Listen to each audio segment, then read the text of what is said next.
అమ్మవారికి బోనం సమర్పించిన తర్వాత వంటలు అయితే చేసుకున్నాము. 10 కేజీల మటన్ కర్రీ, 10 కేజీల బగారా రైస్ అయితే ప్రిపేర్ చేశాను.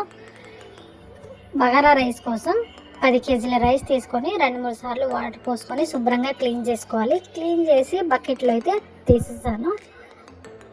స్టవ్ మీద 10 కేజీల గిన్నె పెట్టుకొని ఆయిల్ పోసుకోవాలి. ఆయిల్ పోసుకొని అన్ని రకాల మసాలా దినుసులు అయితే వేసుకుందాం. ఈ ప్యాకెట్లో అన్ని రకాల మసాలా దినుసులు ఉంటాయి. ఇక్కడ కుర్వీలో ఏం కావాలన్నా దొరుకుతాయి అన్నమాట. మనం ఇంటి నుంచి తీసుకెళ్ళకపోయినా అన్ని ఏం కావాలన్నా దొరుకుతాయి.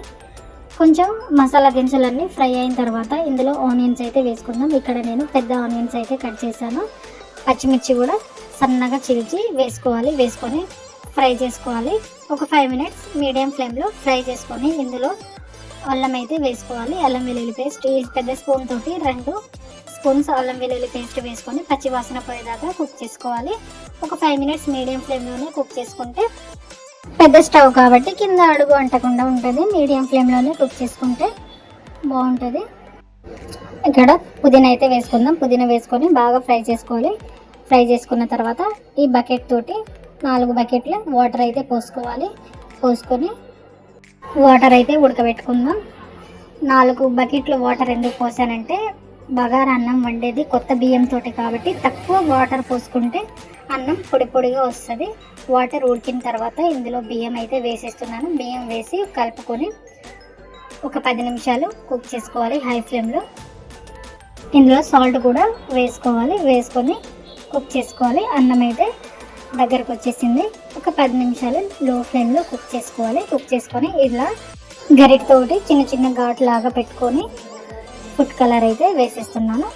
ఇష్టం ఉన్న వాళ్ళు వేసుకోండి, ఇష్టం లేకపోతే ఫుడ్ కలర్ స్కిప్ చేసుకోండి. అంతే, వేడివేడిగా బగారా అన్నం అయితే రెడీ అయింది.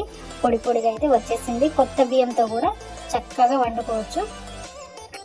ఇప్పుడు మటన్ కర్రీ ఎలా ప్రిపేర్ చేసుకోవాలో చూద్దాం. 10 కేజీల మటన్ కర్రీ నేను ఫస్ట్ టైం చేస్తున్నాను. అంటే ఇంత హెవీగా ఎప్పుడు వండలేదు. ముందుగా మటన్ని శుభ్రంగా వాటర్ పోసి క్లీన్ చేసుకోవాలి. క్లీన్ చేసుకొని ఒక బేషన్లో అయితే తీసుకుందాం. తీసుకొని 10 కేజీల మటన్కి సరిపడా గిన్నె పెట్టుకొని ఆయిల్ పోసుకొని ఆనియన్, పచ్చిమిర్చి, పుదీనా వేసుకొని కుక్ చేసుకోవాలి. ఇందులో నేను ఆయిల్ తక్కువనే వేసాను, ఎందుకంటే మటన్లో కొంచెం కొవ్వు ఎక్కువ ఉంది కాబట్టి ఆయిల్ తక్కువ వేసుకొని కుక్ చేసుకుంటున్నాను. ఆనియన్స్ ఫ్రై అయిన తర్వాత 2 స్పూన్లు అల్లం వెల్లుల్లి పేస్ట్ వేసుకొని కుక్ చేసుకున్న తర్వాత మటన్ అయితే మొత్తం వేసేస్తున్నాను. ముక్కకి కొవ్వు అయితే ఎక్కువ ఉంది, అందుకే ఆయిల్ చాలా తక్కువ, అంటే చాలా తక్కువ వేసేసాను.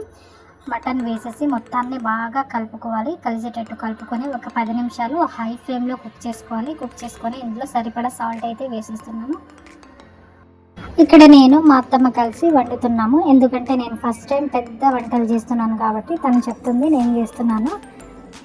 సాల్ట్ వేసేసిన తర్వాత ఇందులో పసుపు, కారం వేసుకొని కుక్ చేసుకోవాలి. కారం అయితే 5 పెద్ద స్పూన్లు అయితే కారం వేసేసాను. వేసుకొని టమాటాలు వేసుకొని బాగా కుక్ చేసుకోవాలి. కుక్ చేసుకొని టమాటాలు బాగా మెత్తగా కుక్ అయ్యే వరకు ఒక 10 నిమిషాలు కుక్ చేసుకోవాలి. ఇంట్లో ప్రిపేర్ చేసిన మసాలా అయితే వేసేసాను. వేసుకొని హై ఫ్లేమ్లో కుక్ చేసుకోవాలి. కుక్ చేసుకొని బకెట్ తోటి 2 బకెట్ల వాటర్ అయితే పోసాను. వాటర్ పోసుకొని ఒక 10 నిమిషాలు కుక్ చేసుకొని కొత్తిమీర అయితే వేసుకుందాం. కొత్తిమీర వేసుకొని మళ్ళీ ఒక 10 నిమిషాలు కుక్ చేసుకోవాలి. ఎందుకంటే మటన్ కాబట్టి ఎక్కువసేపు కుక్ చేసుకుంటే కర్రీ టేస్ట్ అనేది బాగుంటుంది. ఫైనల్గా మటన్ కర్రీ అయితే రెడీ అయిపోయింది ఫ్రెండ్స్. ఈ వీడియో మీకు నచ్చితే లైక్ చేయండి, కామెంట్ చేయండి, సబ్స్క్రైబ్ చేయండి.